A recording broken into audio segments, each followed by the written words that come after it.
In this episode, Jim and I talk about big box retailers like Walmart, Target, Kmart, and as a small business owner, as Jim is, he gives his raw, honest feedback of taking care of people and staying focused on the goal the whole time.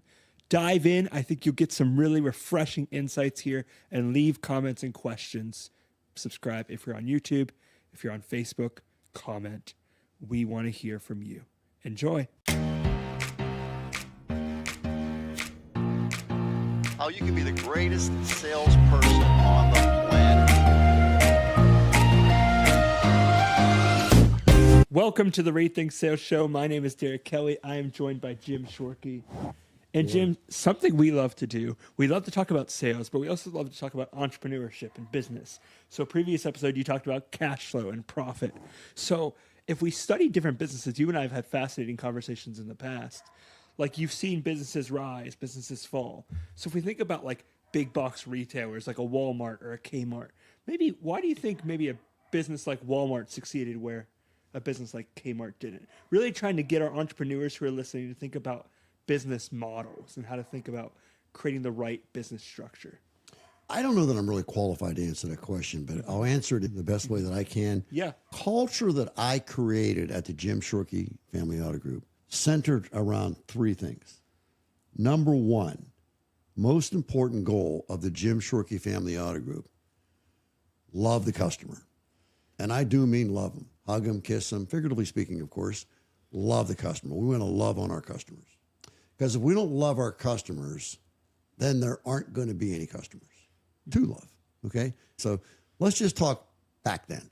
Love the customer, okay? The second number one goal of the Jim Shorkey Family Auto Group, love the team. And I do mean hug them, kiss them, figuratively speaking, of course, but I want to love on my team. Because if I don't love on my team, then they're going to leave. And then there's not anybody to love the customers. Yes. So I viewed, this is me talking, that the most important entity in the house was the customer. I viewed that the most important entity in the house was the team. I mean that. I don't think the customer was more important than the team. I don't think the team was more important than the customer. I think they're both equally important, and I want to love on them, okay? Now, that said, if you do, number one, love the customer, number one, love the team really well, you get to be really successful. You sell a lot of cars. You sell a lot of whatever Walmart sells, a lot of stuff. Commodities, good. You sell a lot of stuff, right? Right. You get to be really successful. Love the customer, love the team. You get to be really successful if you do those two things really well. But let's leave that off the table. Right. Yes. Let's just say on a global basis, we're going to love the customer and we're going to love the team, and we're going to get really good at that. Yeah. And because of that, we're going to be really successful. The number one enemy of any successful enterprise, be it a business, a sports team, whatever that would be, this is without a doubt, the number one enemy of any successful enterprise is arrogance. Arrogance tears it up.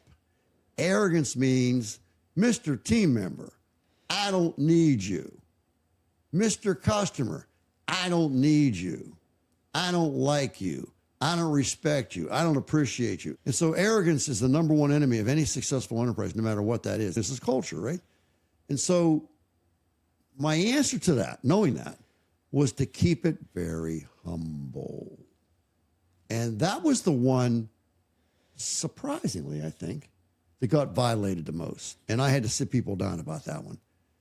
All of them, of course, but that one in particular, it seemed like that was the most that I had to do some counseling over. Yeah. So we're going to love our customers. That's the rules, Mr. Team Member.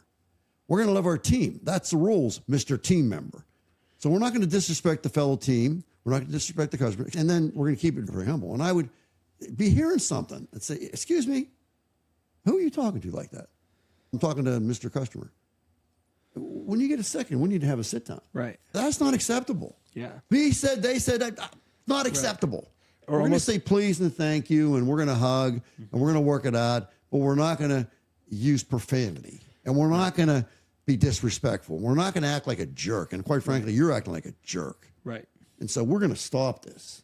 Right. Do we have an understanding here? Yep. We're not going to do that here at the Jim Shorkey Family Auto Group. By the way, does this happen? Yes, it does. Are we perfect? No, we're not. We do make mistakes. But we know fundamentally that when we do, it's our bad. So to answer your question, now going to global, I wonder, at one time, did these different big box companies do a really good job at loving the customer and a really good job at loving the team? And don't forget, I've read Sam Walton's book. So Yeah, a lot of my stuff comes from guys like him, Yep. Starbucks. That's why I read them picked all. him, because I thought he was close enough. Go look at my bookshelf. I've read them all. I have. That's how I learned about business. So I suspected at one time in the beginning stages, they loved the customer really well. It was very identifiable. They loved the team really well, and they were very humble. And when that started to go away is when the business started to suffer. So I would look at those businesses today and say, let's look at this. And you know what? Do you know the best way to find out how they're treating the customer? Ask. What do you think, Marshall? Best way to find out how Walmart is treating the customers. What do you think the best way is? See how many they sell. How about we just go shop? Yeah. Yeah. How Just many go people in. come to the Just go in. Yeah, go see the work, basically. There's a company called Publix, which is a grocery company. Yeah, yeah. You ask them for a thumbtack, they take you to the thumbtacks. They don't let you. Okay, all three. You're good. Good. No, they take you to the thumbtacks. That's so smart. That's And how was your thing? And they're just, it's not like, I'm not a fan of this. You do me a favor, can you fill out a survey before we're having a contest right now? Like, the survey should be really the icing on the cake, so to speak. I love you guys. You know what I mean? And you guys treat me really well. yeah. And the answer is come buy some more stuff for me. But Publix is just fantastic. Yeah. And there's another one. It's in the Philadelphia area. I don't know if it's worldwide or what, but it's called Giant. And it's very similar to Publix. And almost like it's the same company. Yeah, I love when they walk you down. the It's aisle. unreal. Instead of, oh, sir, it's in aisle 7, I'm at aisle 5. And I'm like, okay, is that over here? Is that over there? Yeah. And on top of that, like, you'll notice the really good companies, you'll notice it. One of the employees walks by, hey, how you doing today? And smiling. And this is culture. Yep. If you walk by a customer and you don't say hello, Yep. how does that differ than from walking by a pile of crap in the middle of the floor and walking by it? Yep. How's that any different? Yeah. Wait a second, what's that? Jeez, okay, let's get this cleaned up. And if I have to clean it up myself, that's what I'm going to do. But to walk by it and just not even acknowledge it, I'm not saying the customer's a piece of crap. That's not what I'm saying. They talk about walking past a problem. The paper on the ground is not going to get picked up unless you pick it up. And the person that's being rude is not going to get straightened out unless you straighten them out. And at some point, they do need to be eliminated because it's just not acceptable. Yeah. So we're not going to walk past these problems. I have a suspicion that some of these companies that are struggling, they've lost sight of their way. Yeah, that's that would good. be my answer. Yeah.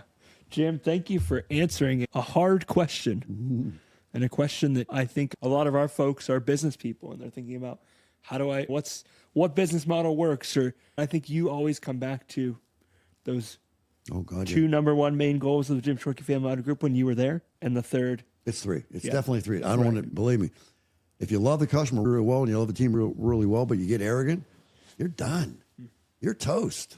right? So they're all, it's three. It's not two, it's three. And it was probably easy for someone who is really good at sales to think, I'm good at this. We had it. Right. We had it.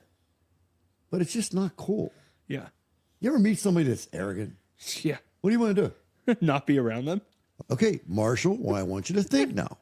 So if that's true, you meet somebody arrogant, you want to not be around them. That sounds like a great business model, doesn't it? I know. I don't want to be around these folks. If enough people say that, you're toast, man. Yeah. You're toast. Yeah. You know what your problem is? Too many people think you're a jerk. They don't like you. Now, how the heck are you going to sell stuff when people don't like you?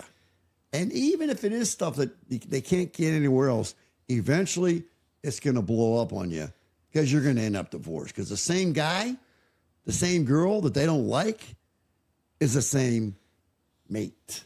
Yeah. It really is. It carries over into other. That's the same person who walks into the restaurant and acts like a jerk. And they act like a jerk on the golf. I remember something, and I'm not going to name it. You go with you. And if you're a jerk in business, you're going to be a jerk in other aspects of your life as well. So it doesn't just end there. We run a great business.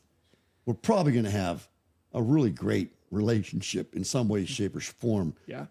with other people outside of the business. Yeah. It's who you are. Yeah. That's what I'm going to Thank do. you.